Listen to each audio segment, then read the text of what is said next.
Hey YouTube, I know normally this channel is about growing green plants, but today we're going to do something a little different. Stick around and I'm going to show you how to make some substrate to grow your very own mushroom garden.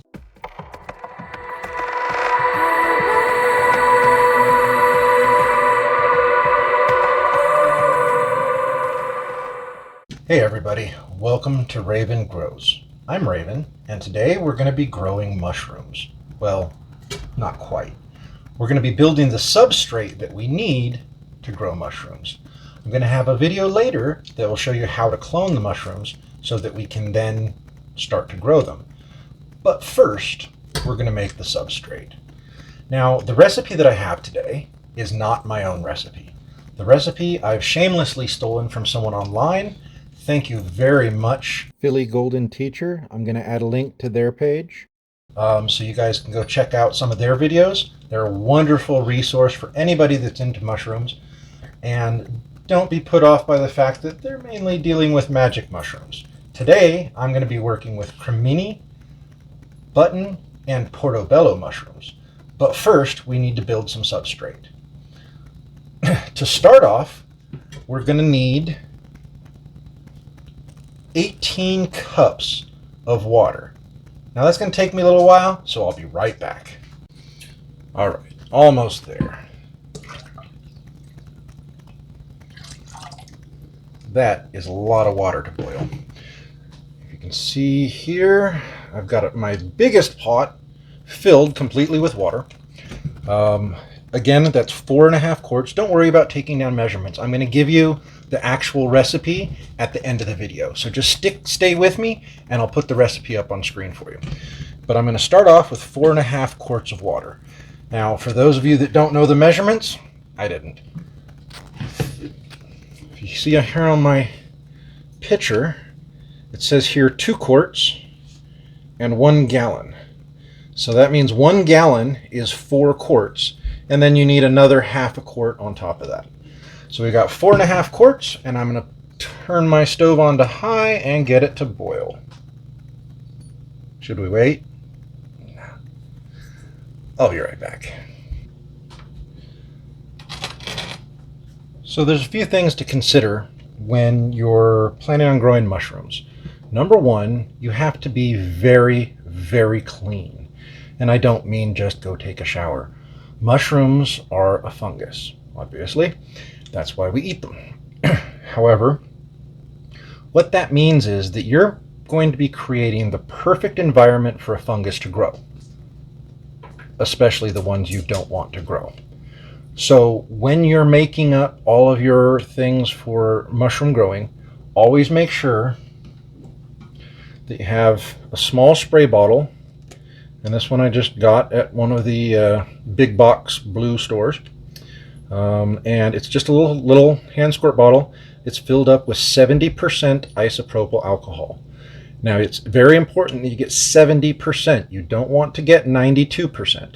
I know that more alcohol sounds like it should be stronger, but it evaporates too fast to actually clean anything. So get 70% isopropyl alcohol, fill up a little spray bottle like this, and you're going to be spraying almost everything that you work with. You can never be too clean.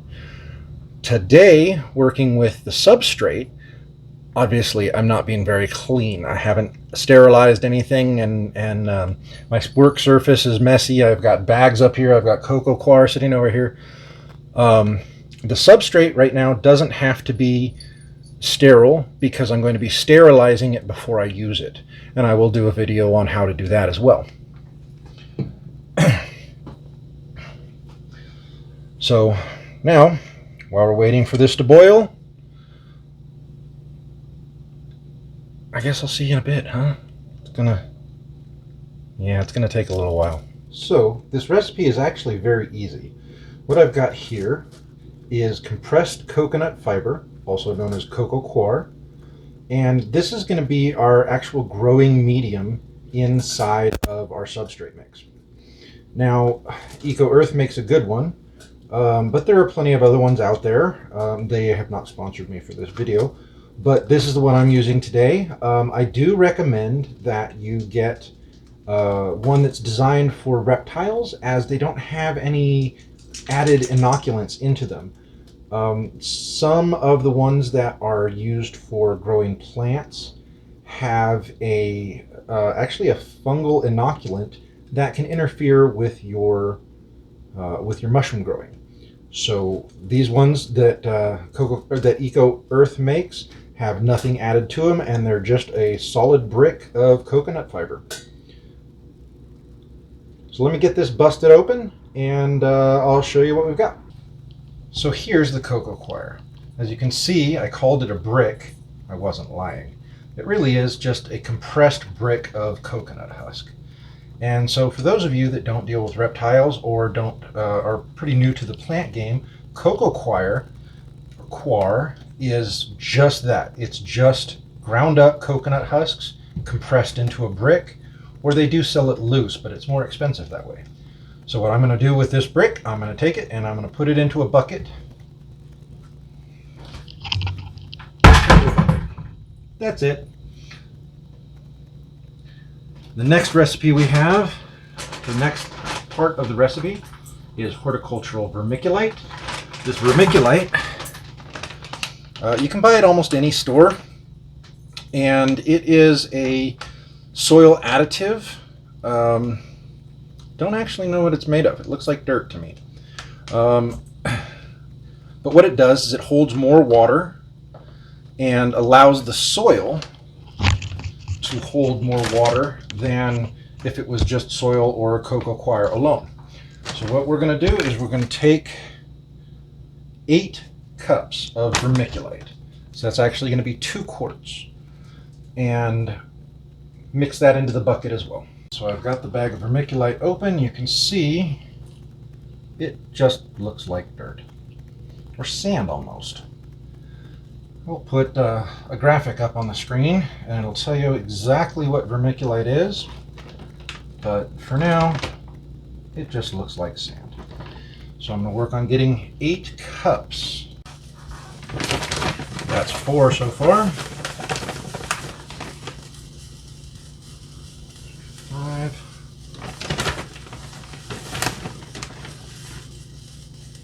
6.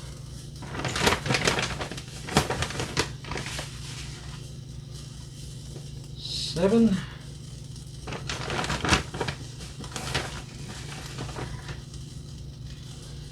And 8. You can see right now all of this is dry. There's no water in it. There's not much moisture to it. Of course, the brick of coconut is dry as well. I've got a little bit of water right here. So when the water mixes with the coco coir, you can see it just comes apart real easy and starts making soil. Now we've got one more ingredient to this recipe. The last ingredient that I have is powdered gypsum. Now this you can buy at some specialty greenhouses or Home Depot or some of the hardware stores. You can order it online. We'll see if I can't leave a link to the stuff that I've bought. But this one's really easy. We're going to need 1 cup. Now as you can see, I don't know if you can see,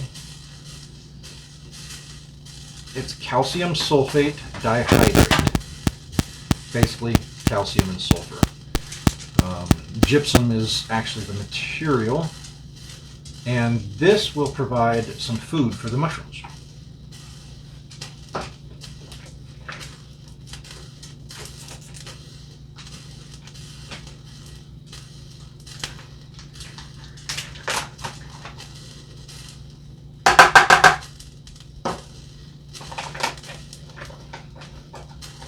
Probably should have done this with a smaller measuring cup.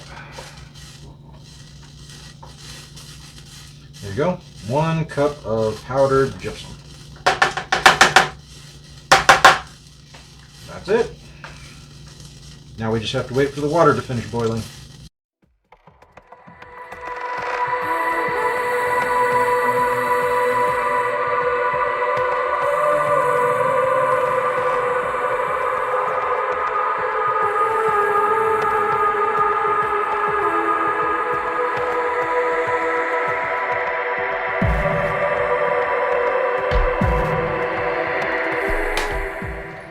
All right, everybody. Well, looks like we've got a boil. So now I'm going to very carefully pour this boiling water into my bucket of substrates. So here we are, being very careful not to spill.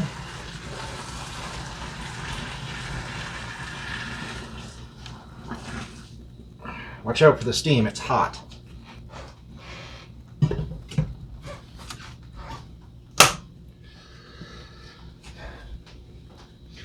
Okay, now, believe it or not, that's it. It's that easy. Now what we're going to do is we're going to let this sit. I'm going to give it a little bit of a mix, and we're going to let it sit for about 6 hours. That's just so that all the water can soak up into all the vermiculite and into the coco coir, and we'll have our substrate. Once you've got this mixed up, the next step will be to take what you need out of this bucket, and you will sterilize it in any way that you choose, either in a pressure cooker, a pressure canner, or there's even a way to sterilize it in a microwave. So, in my next video, I'll show you how to sterilize your substrate so that you can begin growing your very own mushroom garden. Guys, please don't forget to subscribe and hit like if you enjoyed the video. It really helps out small channels like mine to get noticed. And we'll see you in the next video. Thanks a lot. Bye. Hey everybody, thanks for sticking around to the end of the video. I'm going to put the recipe up here for you, so get ready to pause your video so you can write it all down. And don't forget to hit the subscribe button. Thanks for watching, guys. I'll see you in the next one.